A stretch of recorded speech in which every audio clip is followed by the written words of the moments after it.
Selamat bergabung para mahasiswa semester 3 Prodi Pariwisata Budaya dan Keagamaan IAKN Tarutung dalam mata kuliah Kearifan Lokal. Pada pertemuan kedua ini, kita akan belajar kearifan lokal dan jenis-jenisnya. Untuk itu, mari semua memfokuskan perhatiannya pada slide-slide yang akan saya tayangkan berikut ini.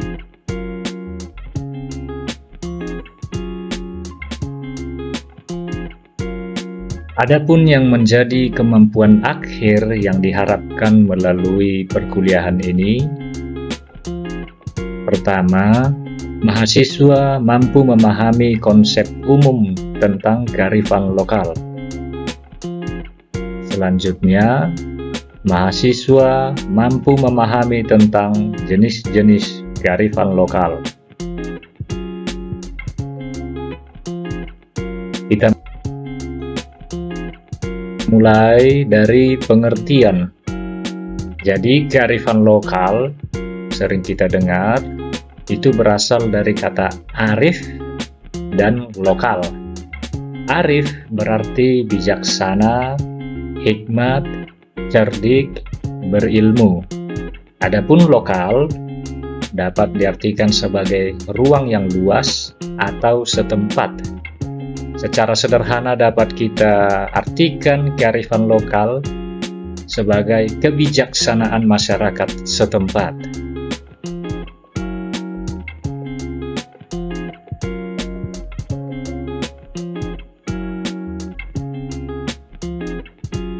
Lalu kearifan dalam bahasa Inggris biasa disebut dengan wisdom, itu berarti kebijaksanaan atau juga filsafat. Kita ketahui filsafat sebagai cinta akan kebijaksanaan. Nah, sejalan dengan permulaan filsafat pada masa Yunani ya, peradaban Yunani, dari sana sudah mulai mengenai kearifan. Kemudian pada masa prasejarah, kearifan merupakan satu-satunya yang dapat mengatur kehidupan manusia, di mana kehidupan sudah semakin beradab. Orang-orang yang memfokuskan diri untuk berpikir menggunakan akalnya, kemudian menjadi arif. Kearifan kemudian mengalami perluasan makna menjadi pengetahuan asli atau indigenous knowledge. Ini karena masyarakat juga sudah mulai ada interaksi dengan masyarakat di luar dari komunitasnya, sehingga untuk menjadi penanda identitas asli suatu komunitas disebutlah dengan indigenous knowledge.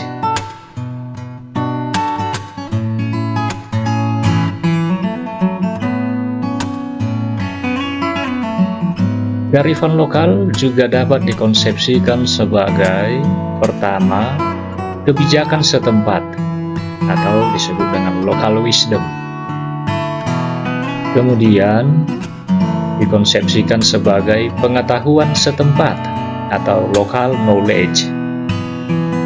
Kemudian dikonsepsikan sebagai kecerdasan setempat atau local genius.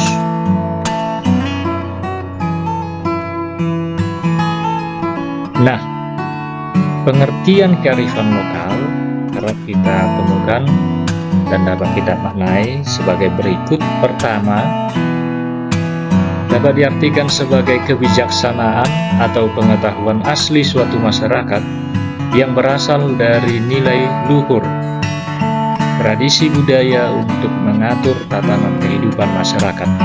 Jadi bersumber dari nilai luhur. Asal katanya leluhur begitu ya, jadi itu diwariskan kepada generasi setelahnya.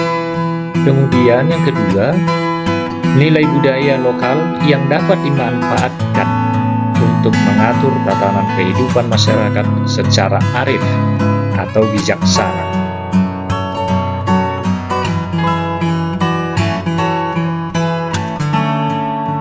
Kita melihat bagaimana definisi kearifan lokal berdasarkan Balitbangkes Depsos RI, saya kutip ini,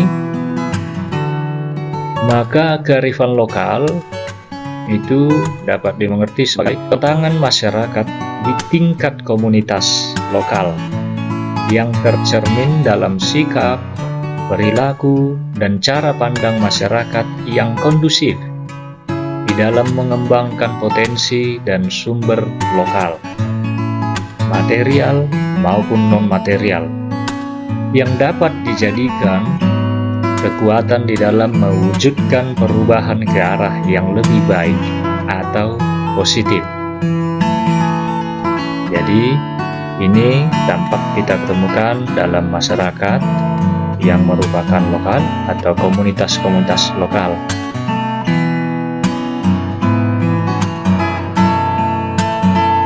Kalau kita melihat dalam buku panduan UNESCO dan Nuffic, maka pengetahuan asli atau pengetahuan lokal yang tadi kita sebut sebagai kearifan lokal itu segala bentuk pengetahuan dan perlakuan masyarakat lokal yang sepanjang sejarah telah dipraktikkan dalam berinteraksi dengan lingkungan alam. Serangkaian pemahaman, penafsiran, dan pemaknaan itu merupakan bagian dari lingkungan budaya yang mencakup sistem penamaan dan klasifikasi, praktik penggunaan sumber daya, ritual, spiritualitas, dan pandangan dunia. Pengetahuan lokal itu merupakan dasar pembuatan keputusan di tingkat lokal mengenai berbagai aspek fundamental dalam kehidupan sehari-hari seperti berburu, menangkap ikan, mengumpulkan makanan, pertanian, dan peternakan, produksi makanan, air, dan kesehatan, serta adaptasi pada perubahan lingkungan dan perubahan sosial. Pengetahuan non-formal seperti itu sebagai kebalikan dari pengetahuan formal pada umumnya diturunkan secara lisan dari satu generasi kepada generasi berikutnya sehingga jarang didokumentasikan. Nah, ini menjadi kesadaran bagi kita bahwa penting kiranya menggali begitu banyak sekali ya kearifan lokal yang dalam wujudnya pengetahuan, keterampilan masyarakat yang merupakan generasi sebelum untuk kemudian dibangkitkan pada masa sekarang ini. Itu disebut dengan kegiatan revitalisasi. Nah, sedangkan kegiatan untuk mempertahankannya, mengupayakan tetap bisa kita pergunakan dalam kehidupan kita, itu disebut dengan pelestarian.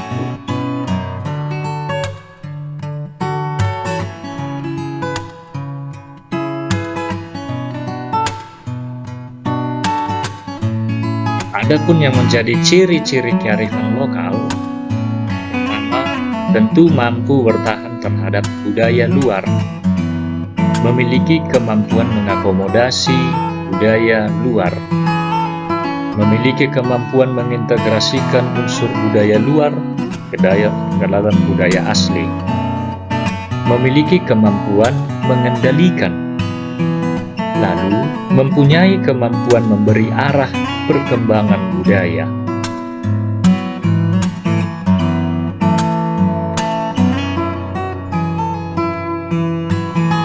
Bentuk kearifan lokal dapat kita lihat sebagai wujudnya nilai, yaitu konsep tentang sesuatu yang penting dalam kehidupan seseorang atau masyarakat.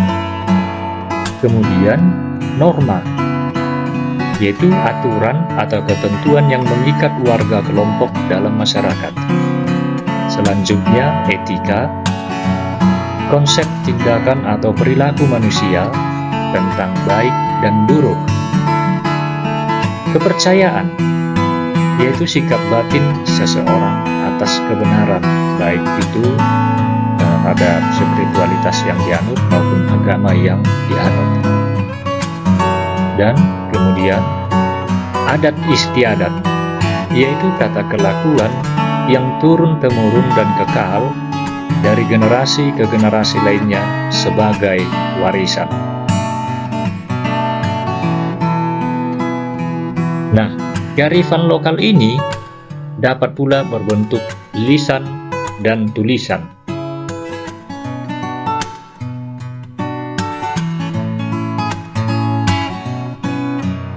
Kita dapat melihat wujud nyata daripada kearifan lokal, baik itu tradisi yang disebut dengan tangible. Nah, kearifan lokal berwujud nyata ini meliputi tekstual.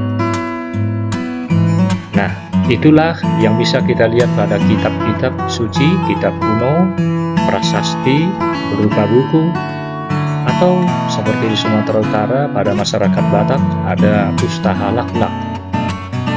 Kemudian, bentuknya berupa bangunan atau arsitektur. Bisa ini merupakan gedung atau bangunan-bangunan rumah tradisional. Kemudian, furnitur juga dapat merupakan benda cagar budaya. Ini ada banyak sekali yang mencakup peralatan hidup, perkakas-perkakas kuno, mungkin juga berupa bangunan,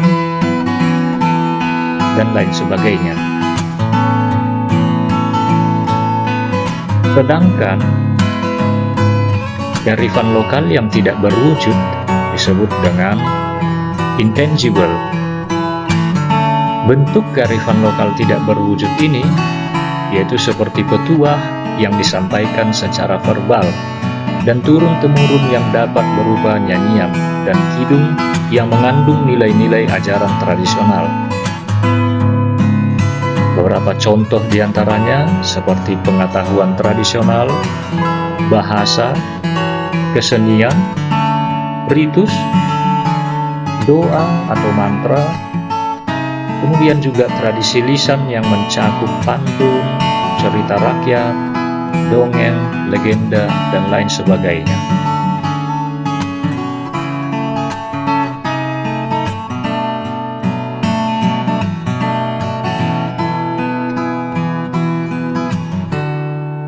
Nah, kita memperhatikan jenis-jenis kearifan lokal sebagaimana yang saya kutip dari buku Sibarani. Nah, terbagi ke dalam dua. Pertama, kedamaian, dan kedua, untuk kesejahteraan. Nah, ini tadi yang kita coba perhatikan dari awal, yaitu gunanya untuk mengatur kehidupan masyarakat. Yang pertama, kedamaian. Apa saja jenis-jenis kearifan lokal? Yaitu dapat kita lihat sebagai kesopan santunan, kejujuran, kesetiakawanan sosial, kerukunan, dan penyelesaian konflik, komitmen, pikiran positif, dan rasa syukur. Nah, ini semua terdapat dalam tradisi, dalam adat istiadat, dalam praktek-praktek kebudayaan, juga berkesenian di dalam masyarakat. Nah, bisa mengandung kearifan lokal. Ketika kita menemukan hal-hal seperti ini, maka ini semua tujuannya adalah untuk kedamaian. Kemudian yang kedua, jenis kearifan lokal kesejahteraan. Itu dapat kita lihat wujudnya seperti kerja keras, disiplin, pendidikan, kesehatan, gotong royong, pengelolaan gender, pelestarian dan kreativitas budaya, serta peduli lingkungan. Nah, dalam masyarakat tradisional, hal-hal ini sangat mudah untuk kita temukan, seperti etos kerja, terutama gotong royong.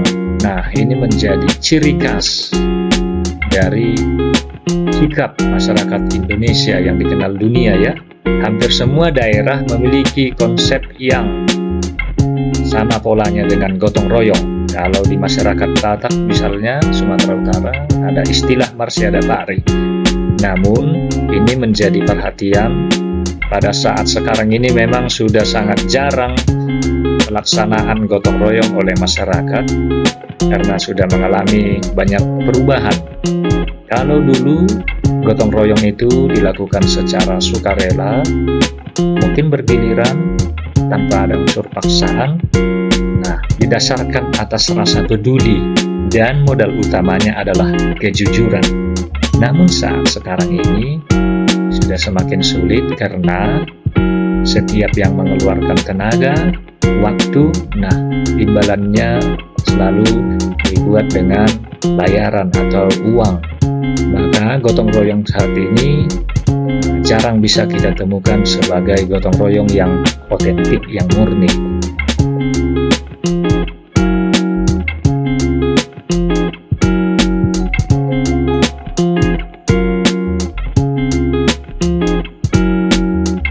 Beberapa contoh kearifan lokal yang dapat kita lihat di Indonesia, ini beberapa diantaranya.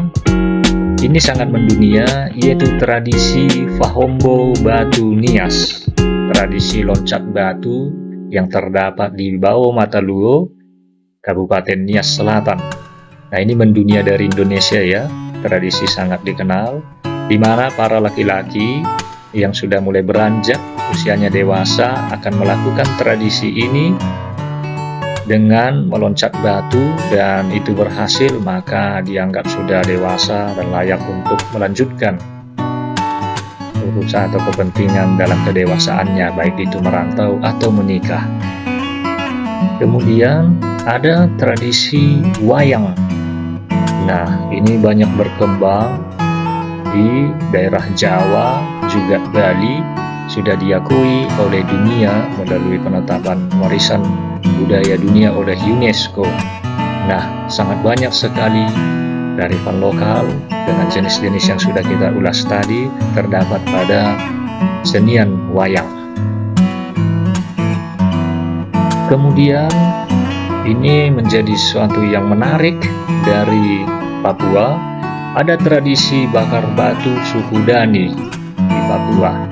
Nah, tradisi ini sangat menarik sekali, terutama penyambutan mereka terhadap tamu kehormatan, tamu yang datang ke daerah mereka, di mana mereka akan membakar batu dengan sangat rapi, kemudian di atasnya akan dibuat alas rumput, kemudian diletakkan makanan yang akan dibakar. Untuk selanjutnya, setelah masak dapat dikonsumsi bersama-sama. Kemudian ada ritual panen raya. Nah, ini terdapat di hampir seluruh daerah Nusantara yang ada di Indonesia, bahwa ritus pangan itu kerap dilakukan sejak leluhur kita yang kaitannya dengan sumber kehidupan kita, sumber daya alam yang menyediakan hasil-hasil panen, di mana masyarakat kita kebanyakan adalah agraris dari sektor pertanian. Maka sebetulnya di dalam memulai penanaman atau pembenihan juga ada ritus, terlebih setelah panen mendapatkan hasil dari produk pertanian itu, maka dibuat ritus atau ritual panen raya sebagai ungkapan syukur masyarakat petani. Kemudian ada tradisi gotong royong. Tadi sudah kita singgung. Tradisi gotong royong ini juga merupakan tradisi yang hampir seluruh daerah di Nusantara memilikinya. Nah, tradisi ini sudah banyak bergeser ya, walaupun saat ini masih bisa kita temui, tapi tidak kurang lebih sebagai konten mungkin atau tujuan-tujuan karena diorganisir atau digerakkan. Kalau dulu secara tradisional itu sangat murni atas sukarela dan saling peduli ingin membantu, spontan begitu ya.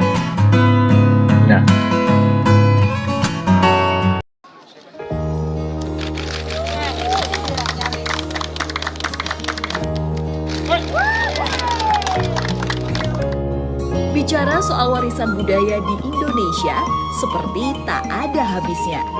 Salah satu budaya yang sudah mendunia dan dikenal banyak orang adalah tradisi lompat batu yang dilakukan oleh suku Nias Sumatera Utara. Warga Nias menyebut tradisi lompat batu dalam bahasa setempat dengan nama Fahombo, sebuah tradisi yang hanya dilakukan oleh laki-laki suku Nias.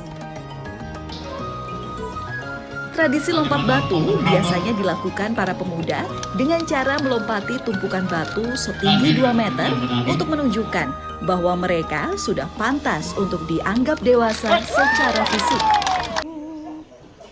Tanoha godagaki.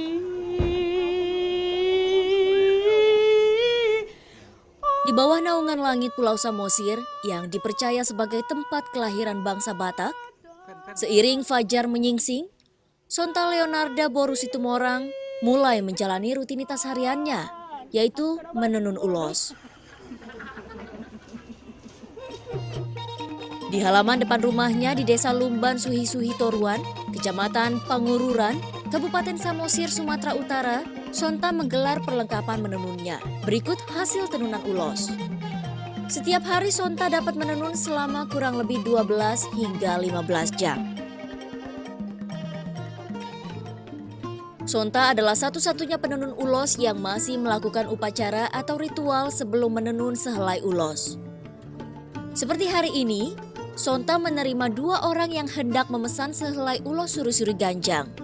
Pemesanan ulos diawali dengan beberapa rangkaian ritual, seperti penyampaian maksud dari si pemesan, hingga menaburkan beras. Si pemesan juga akan meletakkan sejumlah uang di tempat beras sebagai tanda pemesanan. Motif ulos yang akan terukir nanti bukanlah sembarang motif. Namun Sonta akan menenun ulos yang motifnya akan disesuaikan dengan aura atau kepribadian pemesan. Sehingga motif ulos yang dipesan akan saling berbeda antara satu dengan yang lainnya, walaupun dari jenis ulos yang sama. Sonta mendapat ilham untuk motif yang cocok dengan bersemedi dan inspirasi dari alam sekitar. Ulos ini nantinya akan ditenun Sonta selama 1 hingga 3 bulan, tergantung kerumitan motif.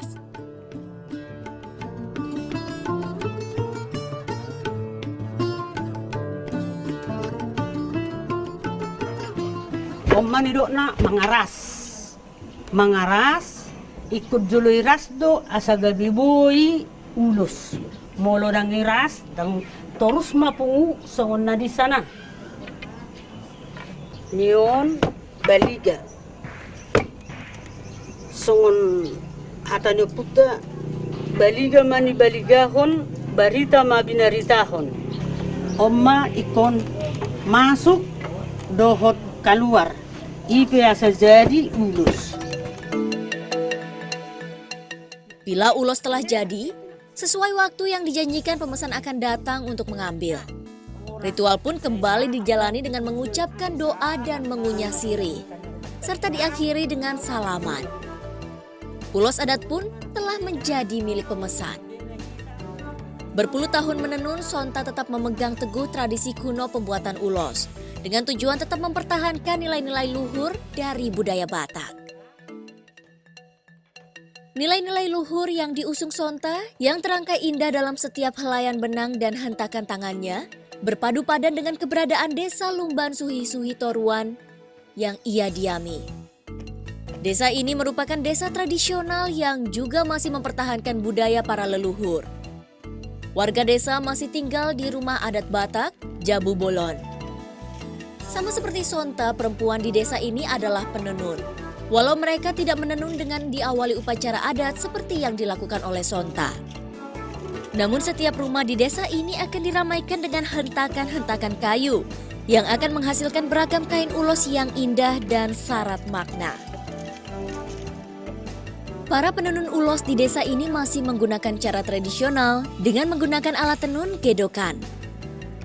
Umumnya Sonta dan para opung boru atau nenek di desa ini menenun sejak mereka masih muda. Tujuannya tak lain adalah untuk mempertahankan keberadaan kain ulos. Saat ini penenun di Desa Lumban Suhi-Suhi Toruan berjumlah sekitar 30 orang. Kain tenun ulos yang dihasilkan oleh mereka adalah kain ulos adat.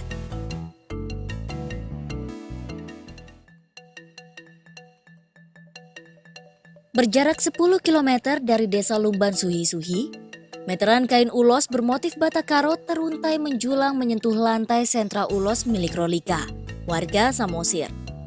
Rolika telah 20 tahun bergerak di usaha tenun ulos.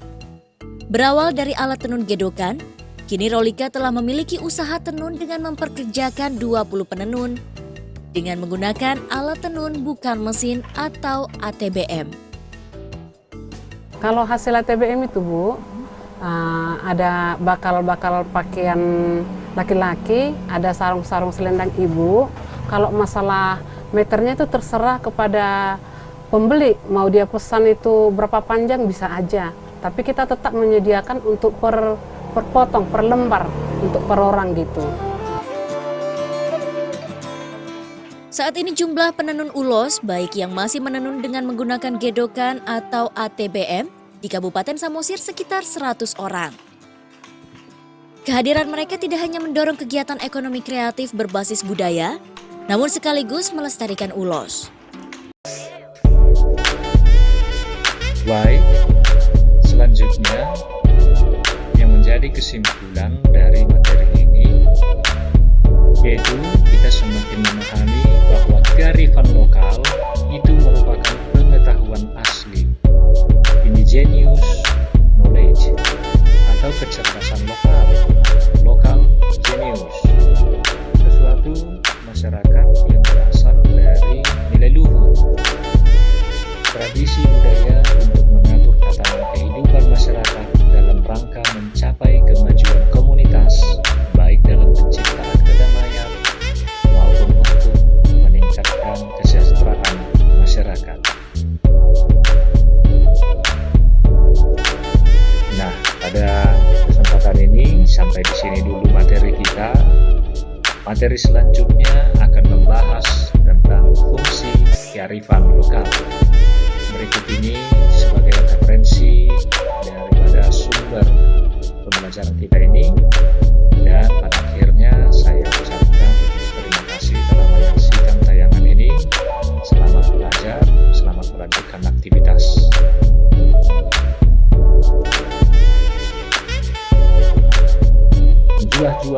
Menjuah-juah, yahoo, aho.